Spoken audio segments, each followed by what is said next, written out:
The latest. Thank you for your love and support. I appreciate you all. There's one thing that is keeping us backwards, and we are aware. Maybe some of us are not aware, and we hail ourselves because we hail the leaders who are responsible for this. What is keeping our currencies weak? Our leaders are aware. People are deliberately making sure that our currencies are devalued. They are the same people that will run to help us in the name of IMF bailout. According to this Nigerian man, the Nigeria currency and the mess and the crisis that we are seeing in Nigeria started 32 years ago. By then, the currency was as equal to the British pounds. They intentionally make sure that every week our currency devalues. And it's not only in Nigeria they did that. Even my country, Ghana, is the same thing that they did. All of us are aware what these people are doing. It's just those of us that are wearing party colors that still do not understand what these leaders are doing to us. According to him, they make sure that they devalue this currency on purpose because they saw that the currency being strong was a threat to them. And how did they do that? They make sure that they cripple the economy. They make sure that we don't produce anything. Tomato paste, toothpaste, rice, everything. The African is always important. So we have created ready market for them. And for that matter, we are losing. And these people are the same people that will come in the guise of helping us when things are going wrong. And we are also sometimes so excited when we hear that our leaders are going to IMF for bailout.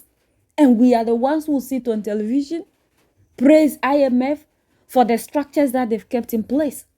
But we don't know that these structures and IMF coming into Africa to help us is to weaken us. The tragedy of Nigeria began in 1986 when we did the structural adjustment program. When we were persuaded to devalue our currency every week for 32 years. When I went to school, and many of you are here, the Naira was $1.50. The Naira was almost £1 sterling. They came here, persuaded some brilliant men from Harvard and the World Bank that weekly devaluation was wonderful. 32 years of devaluing your currency until we hit 527. And they were still telling us that the Naira was still overvalued. That brought poverty, misery upon us. Then interest rates went to 30%. So nobody could build a factory, start a farm, produce anything, or create jobs. Because every time you bring in a shipload of rice, you also bring in a shipload of unemployment. Because you are transferring your wealth to sustain other economies. Somehow, Nigerians didn't notice it.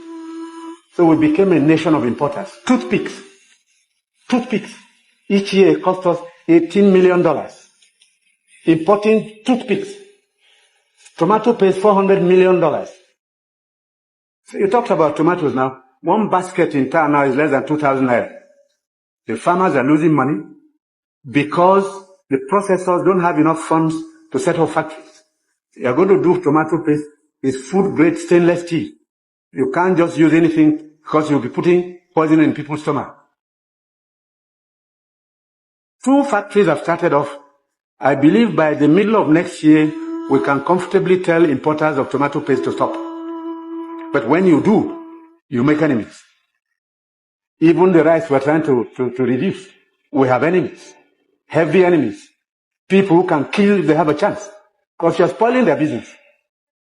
And let nobody take it lightly. These guys have seized this country's economy. They've taken us hostage. And they have no intention of giving up. Because this is a huge market. A very sweet market. And they have taken control. This regime is unpopular in part because It is trying to cut down imports and transfer the wealth to our rural people. I'm saying it because I've been in this business for 41 years and I can tell you some history. Abdullah Adamu is here. Import, milk, sugar, toothpaste, handkerchiefs, pencils. We don't make. To cure Nigerians of that malady will take a while. It will take a strong government. That's the truth. And they're not happy that we're cutting down. When we cut down, they lose money there. So you see all sorts of publications. We're telling lies. We're not growing rice. We're trying to demoralize the local farmers and make sure that the economy fails. That's the story of imports. Now, I read a story recently in the newspapers. A French ambassador, the champagne ambassador in Nigeria, gave an article to The Guardian. He said Nigerians love life. We're the biggest consumers of champagne on planet Earth, more than the French who make it. There are parties you attend in some places where they only drink champagne. Of course, the individual is free to spend his money, but his money comes from Nigeria's commonwealth. So on imports, it will take a while for us to get used to local goods and accept that we should consume what we produce and produce what we want to consume. So I take your point. We have to take stern measures to cut down on imports because these young boys and girls who have no jobs today are not going to allow us to carry on enjoying life at their expense. They need jobs. They need jobs. They are children. They've graduated, they've come back home to begin a second childhood because there's no factory to employ them. And the ministries can't take any more. But somebody is making sure you fail when you want to produce at home. That there are a lot of things. The moment we start to do things like Mali, Niger, and Burkina Faso, that you make enemies, they are ready to go to any extent to even unalive you. Because when you try to build Africa, it means that you are making them to lose ready market. They are making money out of us, exporting things that it isn't that we cannot do anything, but they will never allow that. And that is the reason to which they are making sure that they give us puppet leaders. And that before Africa we can change, even though he's talking about Nigeria, it is all of us. We need strong leaders. And these strong leaders can never come and do all these things we want under democracy. The youth of today, we need to wake up, open our eyes. We cannot continue to allow our leaders to be importing everything. When I went to Burkina Faso, the rice that they were eating was made in Burkina Faso. I didn't even see any foreign rice on the table for us to eat. And everything that was there was made in Burkina Faso. If it were to be my hometown, Ghana, everything that would have been there would have been foreign because it was such a great occasion. They have succeeded in making us love foreign. And we think that is civilization. These things are crippling the economy. And the leaders who are also in charge of the country are benefiting. They are the people that are importing most. So they will make sure that they brainwash us in a certain way that will continue to be eating made in whatever, living what is made in Africa. So we can continue to depend on them. We are the same youth that at the end of the day will cry that there is no job. But we are not rising to fight against that party colors we are wearing. So we can get a better leader to lead us so that things can change.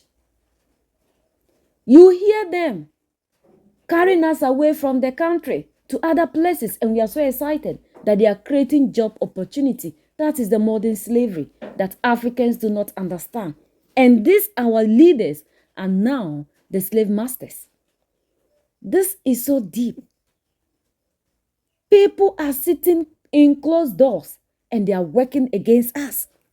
Let us stop fighting among ourselves and following unnecessary things. Things that will not add any value to the African are the things that are trending. And because they know this is what we want, they always make sure they push such information And we are following every blessed day. Ghana, Nigeria, jollof. These are not necessary. We have huge tasks ahead of us. And sometimes it hurts me. The things that do not out to us are the things we are chasing after. They are fighting us through our leaders and making sure whatever leader that comes under the guise of democracy do not create any job for you and I to get to do. And when we finish, we are the same people after crying that will go out and be pleasing or protecting these our leaders. So we are the only ones that can set ourselves free. So that's the latest around the world in Africa and in Nigeria.